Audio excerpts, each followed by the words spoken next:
You are listening to The Evidence Lucker. Our cases have been researched using open source and archive materials. It deals with true crimes and real people.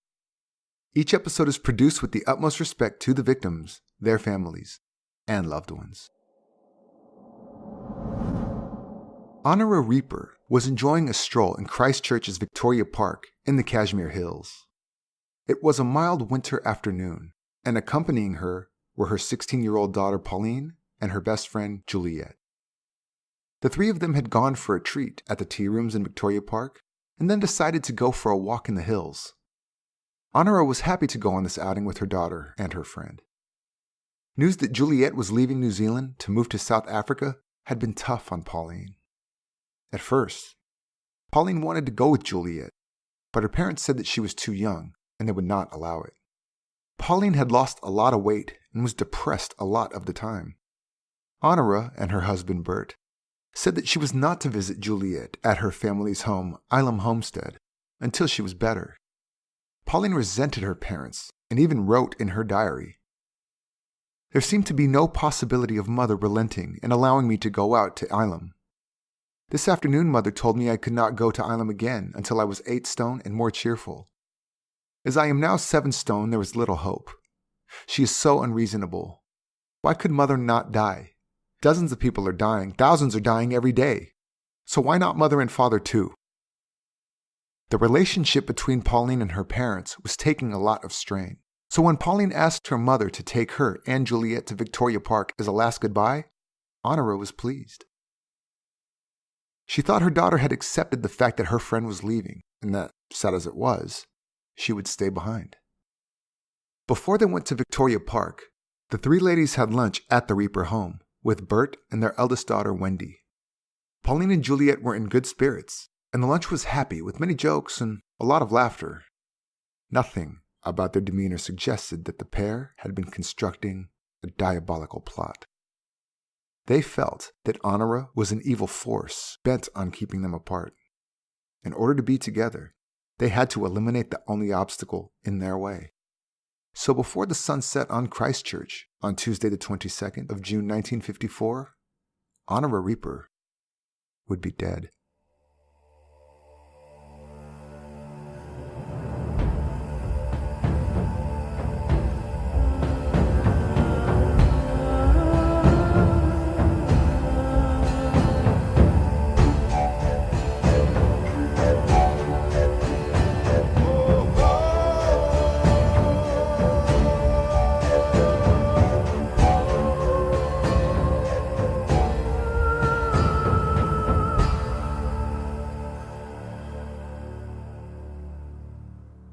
Honora Parker immigrated to New Zealand from England with her mother when she was a teenager.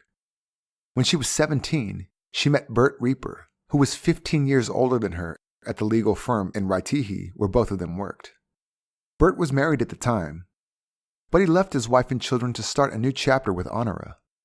Because he never divorced from his wife, he could not marry Honora, and they became life partners. They moved to Christchurch in 1936. And Honora took his surname, calling herself Honora Rieper. Christchurch in 1950 was a beautiful, unspoiled city with imposing buildings surrounded by parks and gardens. There was a good tram and bus network, and it was a good city to live in. It was safe, with good schooling, and educated professionals mulling about in the social scene. The Riepers lived in a large home, but it was rather shabby.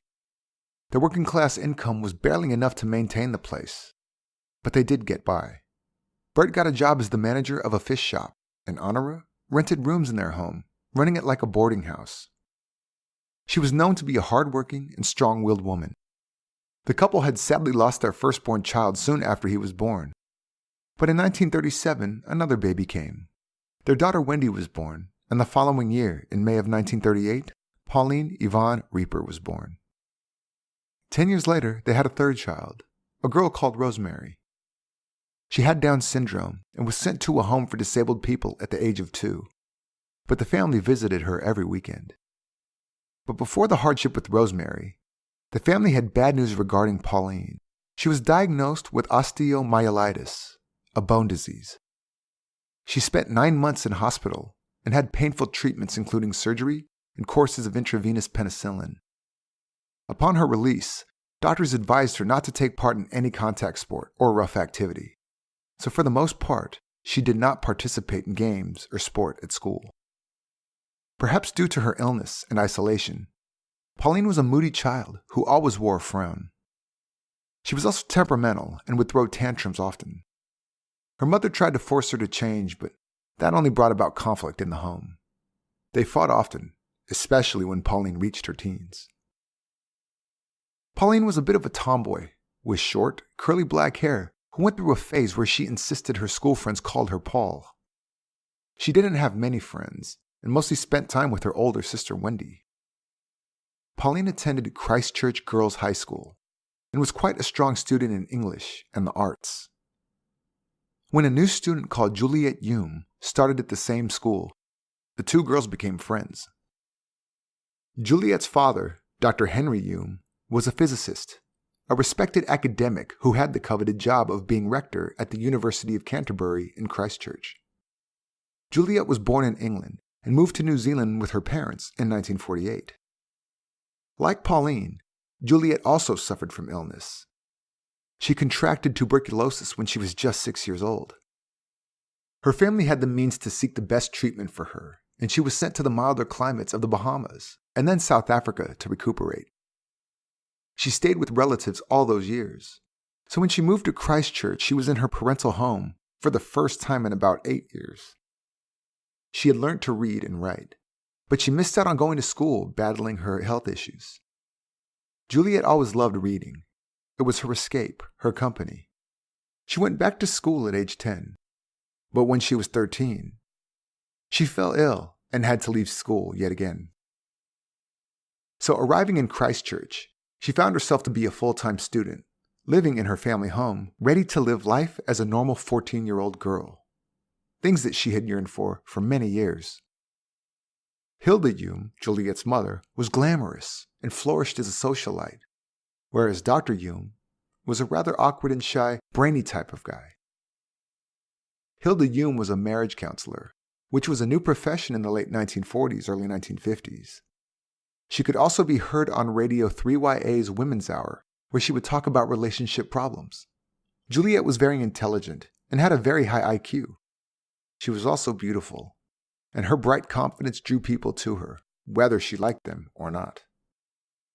She was adored, but looked down on her peers and felt that they were too simple-minded for someone of her superior intellect. She was outspoken and imaginative. Her English accent was easy to listen to, and when Juliet spoke, people listened. For the most part, she did her schoolwork and kept away from the other girls.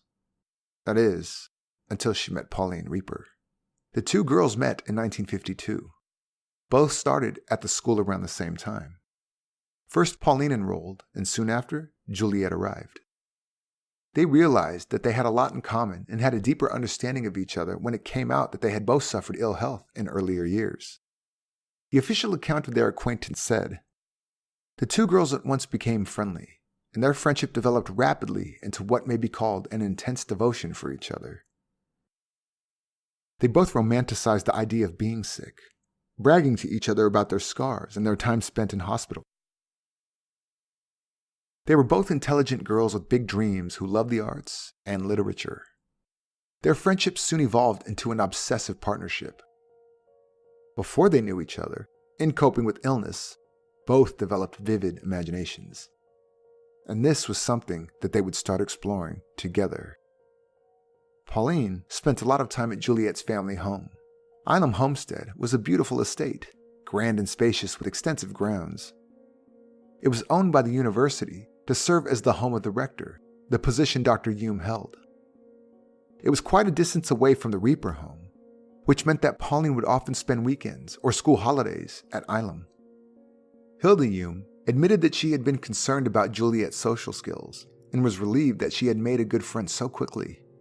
She welcomed Pauline and was glad that her vivacious daughter finally had a friend that she felt a connection with. Hilda made Pauline feel at home and treated her like one of her own children. Pauline opened up to Hilda and said that she was unhappy in her own home and that she was happier with the Humeses than she had ever been. Pauline loved the upper-class life Juliet's family led, and resented her own crummy living conditions at the boarding house. She said to Hilda that her own mother didn't love her and that she didn't understand her. In fact, according to Pauline, Honora often resorted to physical abuse, hitting or slapping Pauline if she disagreed with her. Bert Rieper would later refute this, saying that they had a harmonious family life and that him and his daughter were good friends. He would also say that she was good friends with her mother. He never felt that his daughter was abnormal in any way. Bert said that Pauline often went to Ilam, but she never spoke about what she did there. If anything, it was only after Juliet came into her life that she became withdrawn and moody. Together, the teens explored a fantasy life by acting out plays and stories, assuming characters that they had created. Pauline's favorite character was Gina and Juliet's Deborah. This is what they called each other all the time. They spent a lot of time in this make-believe world pretending to be medieval characters, even dressed up in elaborate costumes whenever Pauline visited Ilam. So much so, they neglected to step out of character sometimes between visits. To a degree, they both lost touch with reality. In most of their plays, not unlike real life, Juliet would be the more glamorous one, and Pauline, the servant or other less important role. They also took on male alter egos on occasion. The girls could not get enough of each other's company and wanted to spend more and more time together. Pauline would sneak out to meet Juliet at Ilam after her parents had gone to bed. They would then cycle down to New Brighton Beach in the middle of the night. Sometimes they experimented with alcohol from the Humes' liquor cabinet. Both girls questioned Christianity and developed their own religion. They invented their own saints too, all of them film and music stars. They had names like he, him, it, and his. The saints were Mario Lanza, James Mason, Harry Lime, Mel Ferrer, Sui Juling, and Guy Rolfe. In their self-constructed religion, there was another dimension called the fourth world. It was equivalent to what heaven is to Christianity, but unlike heaven, which is reserved for the afterlife, the fourth world could be accessed during moments of spiritual enlightenment. For Easter 1953, Pauline was invited to join the Hume family on a sea break at Port Levy, about 25 miles or 40 kilometers south of Christchurch. The girls explored the hills and the beach and lived out their imaginative play. They believed that they entered the fourth world through a portal in the clouds and spent an afternoon in an idyllic paradise. The experience cemented their religion, and having achieved this plane of spiritual enlightenment together, the girls were now closer than they had ever been. Pauline and Juliet were both at the top of their class, and they knew that they were bright. In fact, they saw themselves as superior to other kids their age. They believed that it was because of their intellect that they were able to access the fourth world. Pauline once wrote, "We have an extra part of our brain which can appreciate the fourth world, but meanwhile, on 2 days a year, we may use the key to look into that beautiful world." Later in 1953, Juliet fell ill again. She had TB and had to be treated at a sanatorium in Kashmir, a suburb in the south of Christchurch. Pauline wrote in her diary about how she felt when she heard the news. The diary entry showed exactly how codependent the two teenagers had become. "Mrs. Hume told me that they found out today that Juliet has tuberculosis on one lung. Poor Julieta. It is only now I realize how fond I am of her. I nearly fainted when I heard. I had a terrible job not to cry. It would be wonderful if I could get tuberculosis too." The timing of Juliet's illness was rather bad, as her parents had planned an extended visit to England. They did not cancel the trip, as they felt Juliet was in good hands at the sanatorium. They promised Juliet they would write her often. In the end, Henry and Hilda were away for 3 months. Hilda was anxious as Juliet's correspondence was very infrequent, and if she did write, she would only write short notes instead of letters.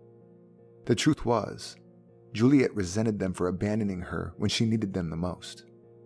The only way to punish them was to stop communication. Pauline, on the other hand, wrote Juliet every day while she was quarantined and visited as soon as it was safe to do so. When Juliet wrote to Pauline, she wrote long letters, in character, filled with imagination and melodrama. In the preceding months, the girls had created 2 new characters. Juliet was a prince they called Charles II, Emperor of Borovnia. She also sometimes assumed the character of Deborah, Charles's wife, and mother of his son. Pauline was a soldier called Lance, who wrote to the prince from the front lines of war. Juliet's only contact with the outside world was with Pauline. With more time on her hands and blooming in adolescence, Pauline started noticing the opposite sex. Although she missed Juliet and obsessively wrote to her, with her best friend out of the way, she had more space to explore other interests. She pursued an older boy and landed herself in trouble with her father. Her boyfriend was a student at the university called Nicholas. He was a boarder at the Rieper home, and the two had a brief but passionate affair. Although Bert Rieper had kicked Nicholas out, Pauline would still sneak out to meet him. Hilda and Henry returned to Christchurch, and 10 days later, they were allowed to take Juliet home. Juliet could not forgive her parents for abandoning her, and the relationship became increasingly strained. When Pauline heard that Juliet was being released from the sanatorium, she immediately broke things off with Nicholas, incidentally on the 28th of October, which was Juliet's birthday. Pauline spent all of her free time with Juliet, and their relationship intensified once again. They would write together and act out their stories. The content of their writing became somewhat darker. It was murder mysteries with violent undertones, fighting scenes, scenes of murder, and also scenes in the bedroom. The stories were melodramatic, and exactly what a teenager with an over-romanticized view of life would write. Both girls' schoolwork suffered because of their obsession with each other and their constant writing and acting together. Both sets of parents noticed the unhealthy behavior and felt that the relationship was too much. Pauline's mother asked Dr. Hume to meet, and they discussed the problem. Henry Hume was eager to meet with Honora, as it opened the door to speak frankly with her. He was concerned about Pauline's influence on Juliet. He told Honora that when Pauline stayed at Eilem, the girls would bathe together, and that they shared a bed. Honora was shocked, and took the advice of Henry Hume. Firstly, the girls were banned from seeing each other. Honora also took Pauline to a doctor, as they suspected she was gay. In the 1950s, homosexuality was considered to be a kind of mental disorder. The doctor tried to encourage Honora by saying that although he believed Pauline did in fact suffer from this infliction, he believed she would grow out of it. Honora was embarrassed by the whole thing and scolded Pauline, imploring her to change. Although Henry Hume said that Pauline was a bad influence on Juliet, the Riepers felt that it was the other way around, that Juliet was the one who had had a bad influence on Pauline. So when the Humes went to Port Levy over Christmas of 1953, they were relieved to have a break from them entirely. Once the Humes were back in Christchurch at the beginning of 1954, the girls saw each other as often as they could, despite the ban imposed by Honora Rieper. The girls would sneak out and get together, escaping into their fantasy world. Hilda and Henry Hume knew the girls still saw each other, but they didn't alert Honora. They were perhaps too caught up in their careers and separate lives to realize what was actually happening. Pauline's diary on February 13, 1954, made it clear that she was not impressed with her mother's attempt to keep her and Juliet apart. She is most unreasonable. I also overheard her making insulting remarks about Mrs. Hume while I was ringing this afternoon. I was livid. I am very glad because the Humes sympathize with me, and it is nice to feel that adults realize what mother is. Dr. Hume is going to do something about it. I think, why could not mother die? Dozens of people are dying all the time, thousands. So why not mother and father too? Life is very hard. Pauline and Juliet hatched a plan to go to America together. They wanted to live in New York and sell their books to the largest publishers in the world. They would then go to Los Angeles, where they would make films based on their novels and be famous. This plan was serious. Evidence exists of Pauline obtaining quotes for fares from shipping companies. They needed money and were determined to get it by any means. Pauline even went to her father's fish shop with the intention of taking money from the safe. But the plan was thwarted when a police officer came into the store. Around this time, a man called Bill Perry had moved into an apartment at Ilam Homestead. He had moved in at Hilda's insistence, as he was an acquaintance of hers. He met at the Marriage Guidance Council soon after he moved to New Zealand from Canada. Bill left his wife before moving into Ilam Homestead. Juliet suspected her mother was having an affair with Bill Perry and walked in as they were having a cup of tea together in bed. Juliet used the situation to her advantage. She threatened to expose the affair unless they gave her money for her and Pauline to go to the States. Hilda and Bill told her that Henry Hume already knew about the affair and that he agreed that they could live together as a threesome. This arrangement did not work out, and before long, Henry filed for divorce. To make things worse for the once esteemed Dr. Hume, he also lost his job at the university after siding with a rival academic institution. The board gave him the opportunity to resign after a vote of no confidence. Juliet's whole world was falling apart.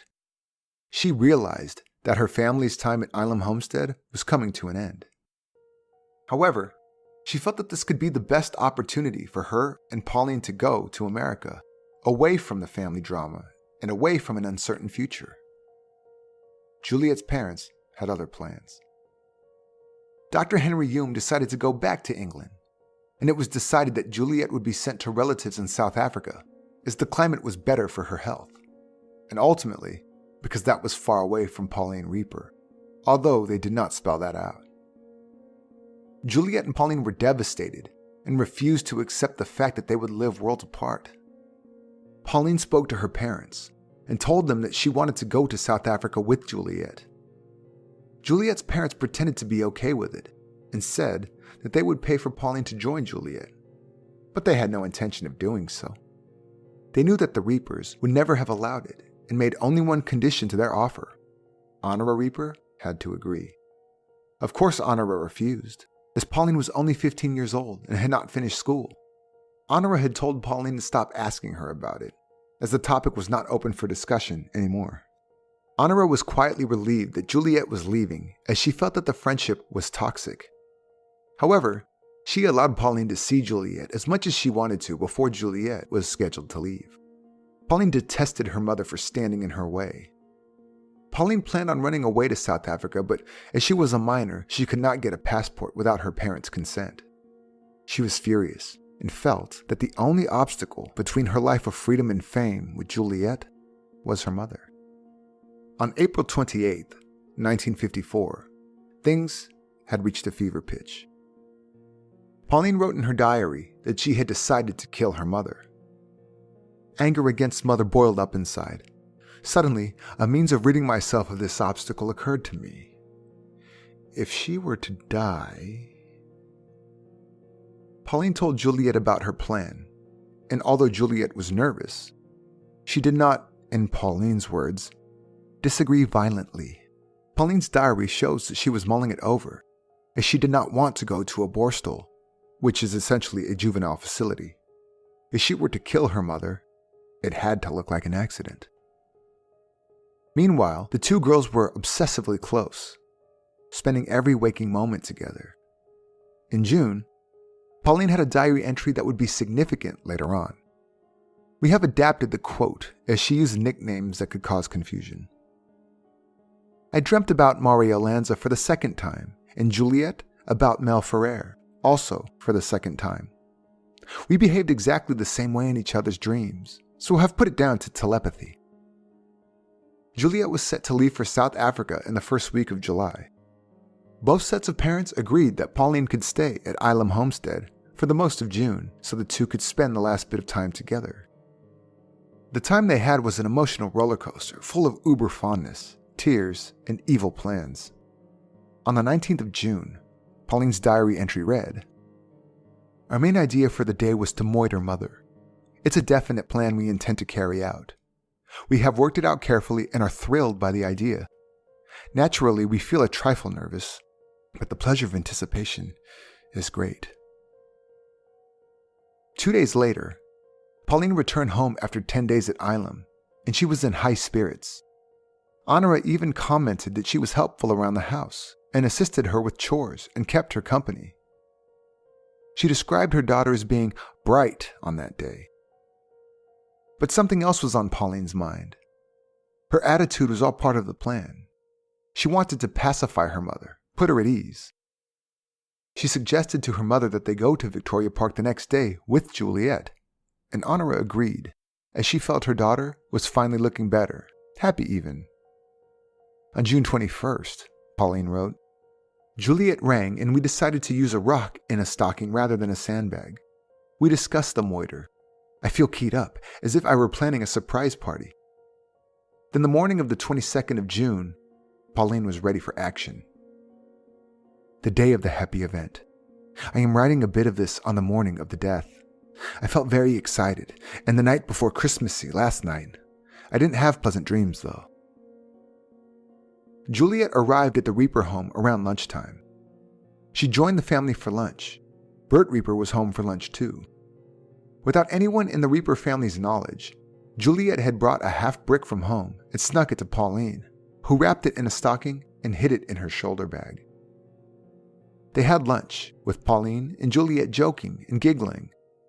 Everyone thought the girls were quite silly, but nonetheless, it was good to see Pauline laugh for once.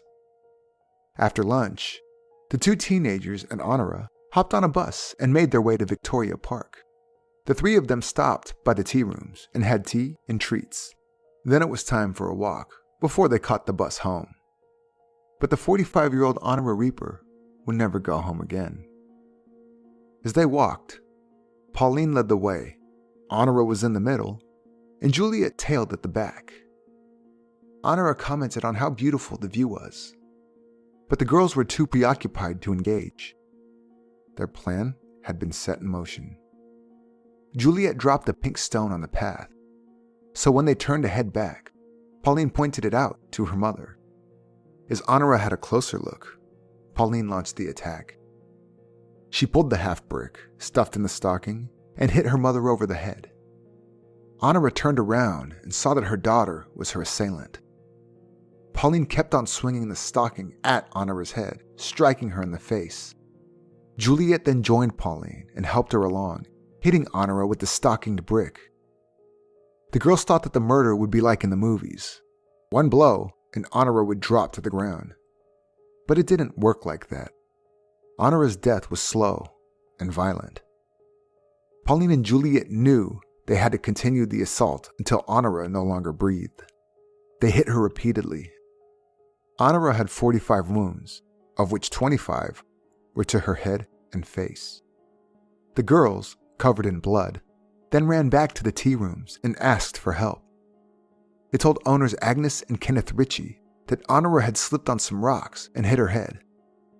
By the time Kenneth and a man who worked for him reached Honora, she was already dead. They found her body about 430 feet or 130 meters from a footpath in a wooded area. She was lying on her back, and there was an awful amount of blood. Kenneth returned to the tea rooms and called an ambulance. He also called Dr. Henry Hume and asked him to come to the park. Pauline and Juliet were in the tea rooms and didn't want to go back to the scene. The Ritchies remembered that Pauline was quiet and Juliet agitated. After seeing the death scene, Kenneth felt that Honora's death was no accident. He asked the girls to repeat the story of what had happened, but they didn't want to speak to him. Henry Hume arrived and took Juliet and Pauline back to Ilam. The girls told him that Honora's death was an accident and refused to talk about it any further. When they arrived home and Hilda saw the blood, she immediately acted, telling the girls to have a bath, and she then sent their bloodied clothes to the dry cleaner. Back at Victoria Park, an ambulance arrived at 3:55 p.m. The emergency worker saw the scene and immediately knew that he would not be able to save Honora. He asked Kenneth Ritchie to call the police, as he too thought that this was no accident. First police officers at the scene described it as such. It was the body of a middle-aged woman, lying on her back on the path with her head down the hill. One of her shoes was off. Various articles were lying around her. Her head was very severely injured, and a stream of blood had flowed downhill and congealed. Her lower denture was lying near her jaw. Her stockings were mud-stained, with perhaps some bloodstains. Both arms were mud-stained and blood-stained. A half-brick was lying near her head. There was no blood on the path a few yards in either direction. The officer was told that it had been an accidental fall, but looking around, he could see no rocks or anything that could have caused her death in this way. She simply had too many injuries to her body. It was the brick and bloodied stocking that made police realize they were dealing with a murder. There was no attempt to hide the murder weapon. It simply laid on the ground, close to the body. The pathologist ruled the cause of death as skull fracture and head trauma. The blunt murder weapon was wielded with considerable force. Honora also had bruises on the neck, which showed that she was forcibly held by the neck, although she was not strangled. Hair found on the stocking, which held the half-brick, matched the texture and color of Honora's hair. Because of the extreme violence at the scene, police assumed the murder was committed by a man and someone who knew the victim. It seemed too personal to be a random attack. They informed Burt Rieper about his wife's death and asked him to make his way to Victoria Park. Burt was understandably shocked. When he arrived at the scene, it was clear to him that he was their prime suspect. But Burt was at work all afternoon, and his co-workers could place him there for the entire time. He gave police permission to search his home, as he had nothing to hide. During this search, they found Pauline's diary, which held the blueprint for Honora's murder. It had been in the making for months. Police went to Ilam to speak to both Pauline and Juliet on the evening of the murder. They interviewed them separately, starting with Pauline. She stuck to her story that her mother's death was an accident. She said that Honora had tripped, which caused her to fall and bump her head on a half-brick that was lying on the path. As a shock reaction or something, her mother kept banging her head again and could not seem to stop. The police asked her about the bloodied stocking. When police found the stocking, it was no longer holding the brick. And the force of the attack, the stocking tore and the brick went flying, landing where it was found. Pauline said she used the stocking to clean up some of her mother's blood. This contradicted her diary entry, and police knew she was lying. When it was Juliet's turn to be interrogated, she repeated almost verbatim what Pauline had said. With some pressure on her, Juliet broke down and told police she had walked up ahead when she heard screaming and crying. She went back to where Pauline and her mother were and saw that Honora was dead. This is when Pauline told her that Honora had slipped. Police did not quite have enough evidence to arrest Juliet, but they arrested Pauline that same night. Once in custody, she confessed. She was very clear on the fact that Juliet had nothing to do with Honora's murder, but she would not give a reason as to why she killed her mother. According to Hilda Hume, Juliet was in a state of collapse when police took Pauline away. When she put Juliet to bed, she insisted on reciting all her favorite poems over and over until she fell asleep. Hilda felt that her daughter was not in touch with reality at that moment in time. After digging a bit deeper into Pauline's diary, police realized that Juliet was every bit as culpable as Pauline, and the following morning they arrested her too. In preparation for the trial, authorities realized that Honora and Burt were never married. For legal reasons, they used her maiden name Parker in the case. Pauline was also referred to as Pauline Parker in the case and media, the name that most people in New Zealand got to know rather well in the mid-1950s. To say the case caused a massive scandal would be an understatement. The media coverage was huge. The rector of the university's daughter involved in a brutal murder? Whispers of a lethal lesbian love affair were rippled through the country, and all eyes were on court procedures in Christchurch. There was a stampede of local people who wanted to secure a spot inside the courtroom and watch the drama unfold firsthand. Pauline Parker and Juliet Hume were tried together, and both pleaded not guilty. Burt Rieper did not attend the court hearings and only came on the day he had to testify. One can only imagine the nightmare he was going through. He had lost his life partner, and his daughter was the one who had killed her. He had to hold down his job and keep the boarding house going, while supporting Wendy and their youngest daughter Rosemary, who had special needs. The story of the trial was everywhere, on the front pages of newspapers, on the radio. and he had essentially lost two of his loved ones, as murderous Pauline was a stranger to him. During the trial, the girls acted superior to everyone else around them. Even as felons accused of murder, they sat next to each other in court and were seen scribbling notes to each other and giggling. They did not show any remorse whatsoever. Pauline's diary was the key piece of evidence. Her own words were used against her, proving that the murder was premeditated. Many of the entries were sexually charged, and it was interpreted that the girls had a sexual relationship. Both denied the allegations as they were clearly obsessed with their saints, who were all male. It is possible that the girls experimented together at a time of sexual awakening. Perhaps they satisfied themselves, not each other. What exactly happened behind closed doors, only the two of them would really know.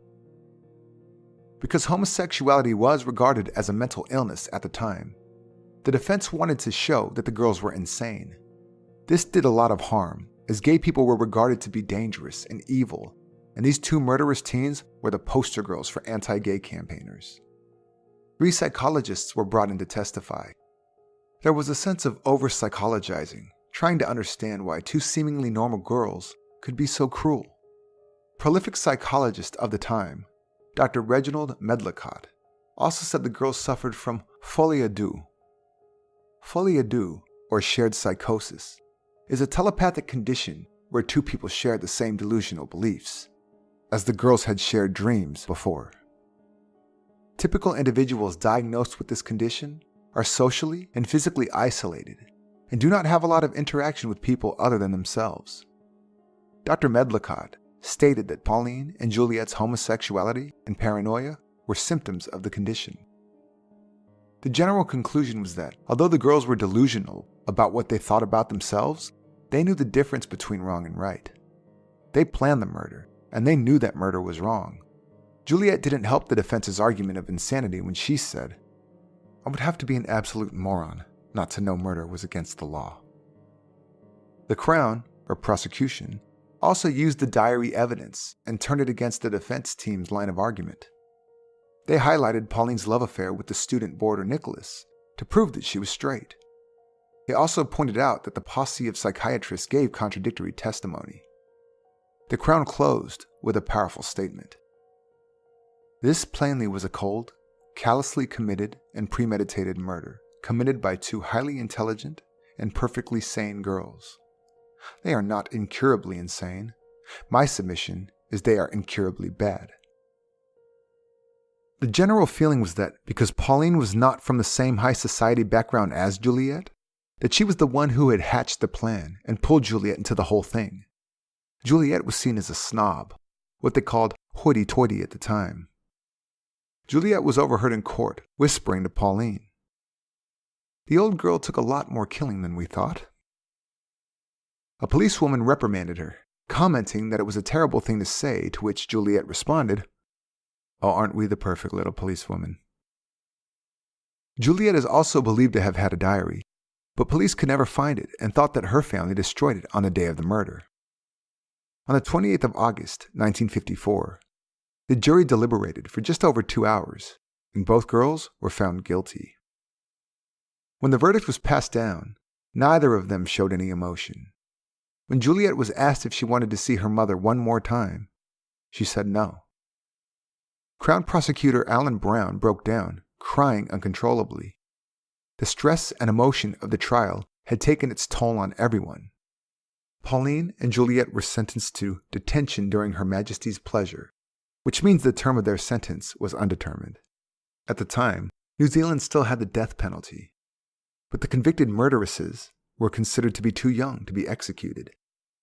The girls had one request, and that was that they could be sent to the same prison. But that request was denied. Pauline was sent to Arrowhatta Borstal outside of Wellington, and Juliet to Mount Eden near Auckland.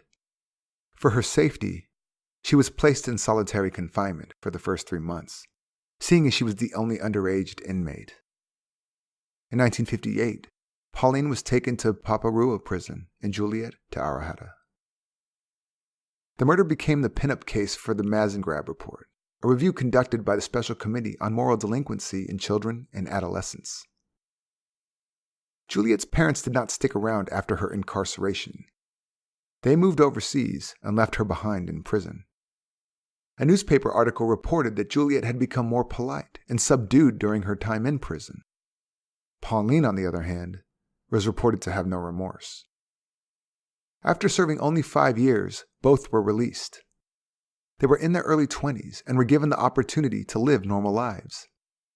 There was a story at the time that a condition of their release was that they were never to contact each other again. But Secretary for Justice, Sam Barnett, said that this was never the case. Pauline lived in New Zealand for a while after her release.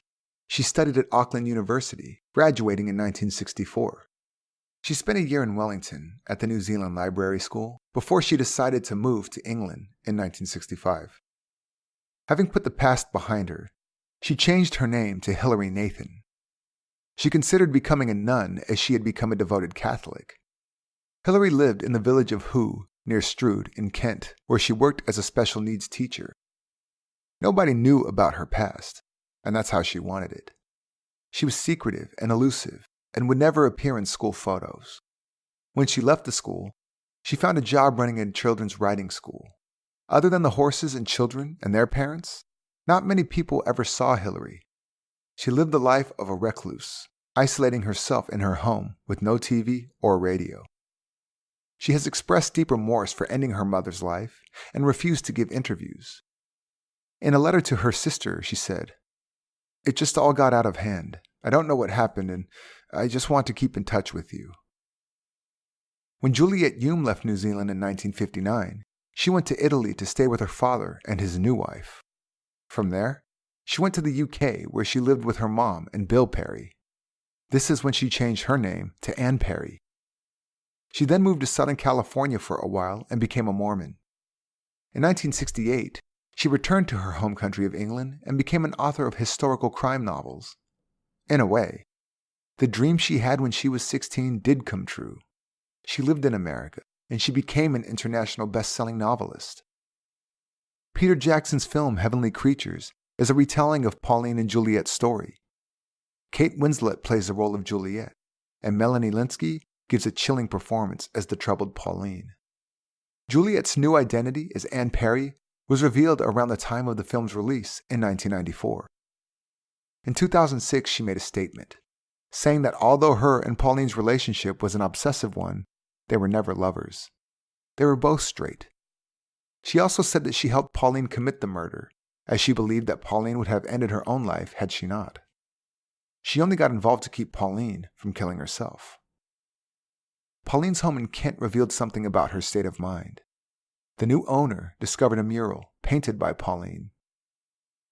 The mural is a collection of smaller paintings featuring 2 mythical creatures, one blonde and beautiful, and the other one with dark hair. There was a strong resemblance to 16-year-old Juliet and Pauline. A recurring theme in the pictures is the fact that Juliet's character wants to fly away, while Pauline's character is holding on, trying her best to pull her back. When Pauline, or Hilary Nathan, heard about the release of the film Heavenly Creatures, she sold her home in Kent and moved to the Orkney Islands. Unbelievably, only 75 miles, or 120 kilometers away from where Juliet lives. If you'd like to read more about this case, have a look at the resources used for this episode in the show notes. Also visit and like our Facebook page at facebook.com/Evidence Locker Podcast to see more about today's case. If you like our podcast, please subscribe in Apple Podcast or Stitcher or wherever you get your podcasts. We would also appreciate if you could review the episodes, as it gives us some street cred in the world of podcasting. This was the Evidence Locker. Thank you for listening.